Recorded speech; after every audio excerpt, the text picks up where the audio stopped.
Most people don't think about workplace safety when they think of psychologists, but I'm going to tell you about some events with psychologists that emphasize the importance of safety in forensic work.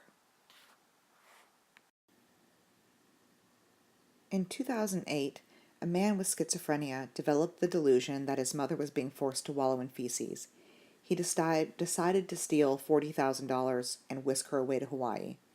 He went to his former psychiatrist's office to steal the money. When he arrived, he stabbed a psychologist to death and nearly killed his psychiatrist as well. The New York Sun report asks if therapists are putting themselves at risk by treating mentally disturbed patients. The answer is yes. There is more risk in this field of work, which is why we need to be proactive in identifying and managing that risk. In 2008, an inmate at a nearby prison in Daytona Beach was serving 2 life sentences for kidnapping and rape of adult women. He was allowed to join the prison work crew, giving him contact with tools. When he didn't return to check in from his work assignment, corrections officers searched for him.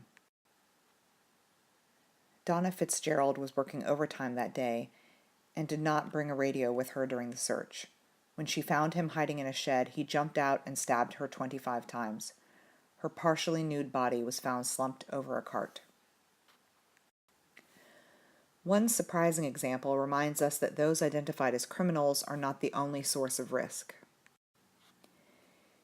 In 2006, the Federal Correctional Institute in Tallahassee uncovered a long-running scheme of 6 federal correctional officers trading privileges and contraband with female inmates for sex.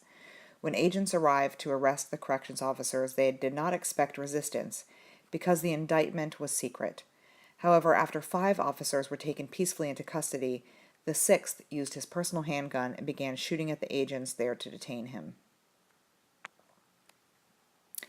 He killed one agent in his mid-40s, injured a lieutenant with the Bureau of Prisons before he was killed himself. There were pre-doctoral psychology interns in the building when it went into lockdown.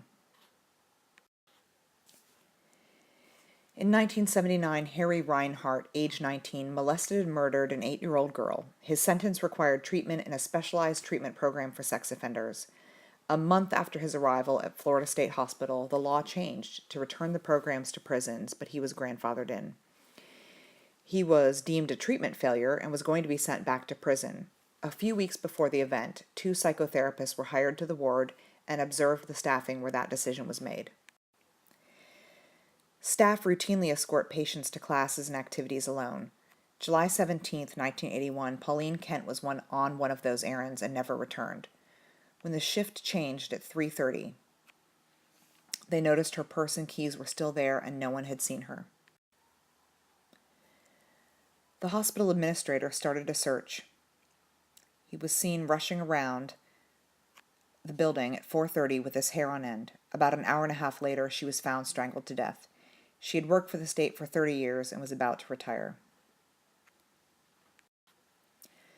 One of the new psychotherapists came forward a few days later, remembering that he'd entered the ward that day, and afterwards an unescorted resident holding an ice bucket had knocked on the door waiting to be let in.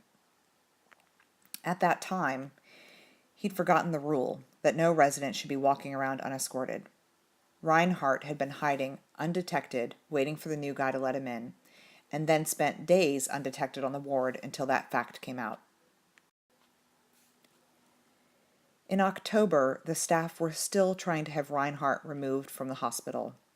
Can you imagine showing up to the ward to work with him for months after he's murdered a coworker?